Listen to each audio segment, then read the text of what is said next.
Good morning বন্ধুরা, কেমন আছো সবাই? মিতা লাইফস্টাইলে তোমাদের সবাইকে স্বাগত।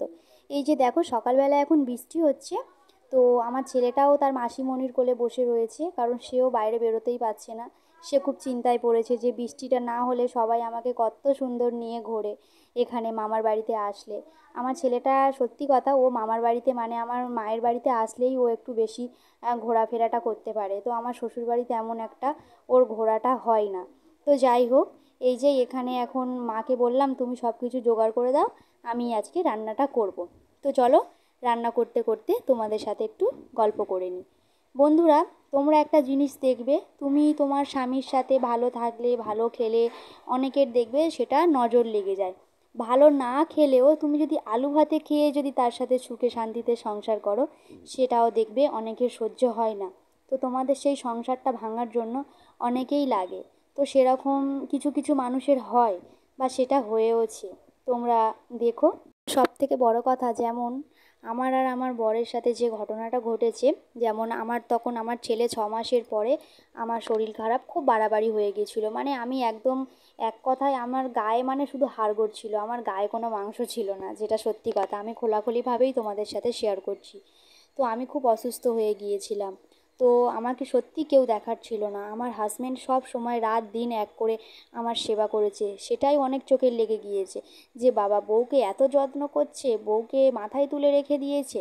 কিন্তু আমার হাজব্যান্ড সবসময় বলতো যে দেখো, তোমার শরীর খারাপ, আমি যদি তোমার পাশে না থাকি, আমি তোমাকে বিয়ে করে নিয়ে এসেছি, আমি যদি আর 5 জনের মতন যদি তোমাকে বিছনাতে ফেলে রাখি, তোমার দিকে যদি না তাকাই, আস্তে আস্তে তো তোমার পরিস্থিতিটা তো খারাপ হয়ে যাবে না।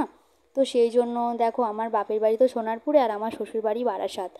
আর আমার মাও, সেও নিজের সংসার ধর্ম ছেড়ে তো সবসময় তো আমার কাছে গিয়ে থাকতে তো পারতো না। তো যতটাই হতো আমার মা আমাকে অনেক করেছে, আমার মা আমাকে অনেক হেল্প করেছে, সত্যি কথা। তো যাই হোক, এখানে দেখো মাথাতে আমি শ্যাম্পু লাগিয়ে রেখে দিয়েছি, এখনও স্নান করিনি। আমার মতন পাগল আর দুটো নেই।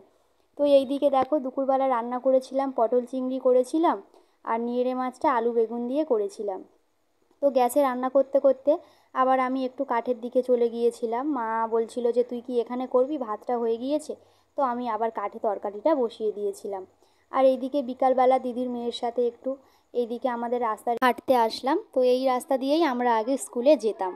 আর ওই যে ওইদিকে জমিটা দেখতে পাচ্ছ, ওইখানে আমার বাবা ধান চাষ করে। তো ওইগুলো আমাদের নিজেদের জমি নয়, আমার একটা দাদুর জমি। তো আমার বাবা ধান চাষ করে, ধান চাষ করে আমার মা আবার ধান চাল সিদ্ধ শুকনো করে ওনাকে আবার 1 বস্তা 2 বস্তা এরকম দেয়। আর এই যে দেখতে পাচ্ছ, আমার শরীরটা কিন্তু এখনও সেই আগের মতন ফেরেনি, কারণ আমি এতটা রোগা ছিলাম না। এখন আমি বড্ড রোগা হয়ে গিয়েছি, তো আস্তে আস্তে শরীরটা ঠিক হচ্ছে।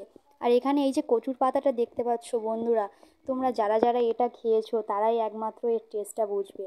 এত সুন্দর লাগে, আরও চিংড়ি মাছ দিয়ে। তো দেখো, এই যে কচি কচি যে পাতাগুলো, এই পাতাগুলোই সব থেকে সুন্দর লাগে। আর বড় পাতাগুলো খেলে সেইগুলো গাল চুলকায়, কচি পাতাগুলোই খুব সুন্দর। আর এই দিকে দেখো, এরা দলবল নিয়ে কত সুন্দর গাছের পাতাগুলো ছিঁড়ে ছিঁড়ে খাচ্ছে। আমাদের এইদিকে ভেড়া আছে, ছাগলও আছে, গরুও আছে, মানে সবার বাড়িতে সব রকম আছে। তো যাই হোক, এখানে দেখো কতগুলো কচি কচি কচুর পাতা তুলেছিলাম। তো আমি যখন ওইগুলো তুলে বাড়িতে নিয়ে আসছিলাম, তো মা আমাকে খুব বকছিল যে তুই কেন ওইসব তুলতে গেলি, হাত চুলকাবে। তো আমার হাত খুব লাল হয়ে গিয়েছিল। তো যাই হোক বন্ধুরা, আমার এই ভিডিওটা তোমাদের ভালো লাগলে অবশ্যই আমার এই চ্যানেলটা সাবস্ক্রাইব করবে আর আমার পাশে থাকবে। আমি তোমাদের সাথে আরও একটি নতুন ব্লগ নিয়ে ফিরবো।